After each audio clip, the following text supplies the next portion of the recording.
पहले 2 मैच बाहर बैठने वाला साहबजादा फरहान को जब तीसरे मैच में मौका मिला तो शानदार निफ्ट सेंचुरी लगाकर पाकिस्तान को 74 रन से मैच जितवाया है। अब सवाल ये उठ रहा है कि साहबजादा फरहान को पहले मौका क्यों नहीं दिया गया और अब क्यों दिया है, जिसके बाद मोहसिन नकवी ने तहलका खेज बयान जारी कर दिया। यहाँ पर आपको मैच की मुकम्मल हाईलाइट्स, उसके बाद साहबजादा फरहान के लंबे लंबे छक्के और उसके बाद बंगाली बॉलर की किस तरह धूल चटाई है, मुकम्मल हाईलाइट्स आपके साथ शेयर करते हैं। उससे पहले वीडियो को लाइक करें और कमेंट्स में साहबजादा फरहान के बारे में अपनी राय दें। उसके बाद मैच की हाईलाइट्स पर नज़र डालें तो पाकिस्तान ने पहले बैटिंग करते हुए 20 ओवरों में 178 रन का टारगेट दिया, सिर्फ 7 विकेटों के नुकसान पर, जिसमें साहबजादा फरहान ने 41 गेंदों पर 63 रन बनाए, 5 छक्के और 6 चौकों की मदद से।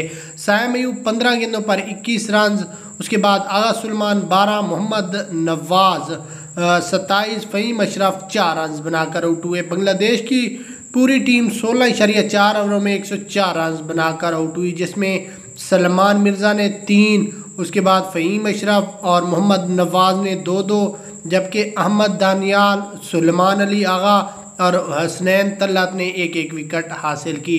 उसके बाद साहबजादा फरहान ने आज शानदार निफ्ट सेंचुरी लगाकर पाकिस्तान को मैच जितवाया है। अगर फ्यूचर में साहबजादा फरहान को मौका मिला तो ये पाकिस्तान को हर मैच जितवाएगा।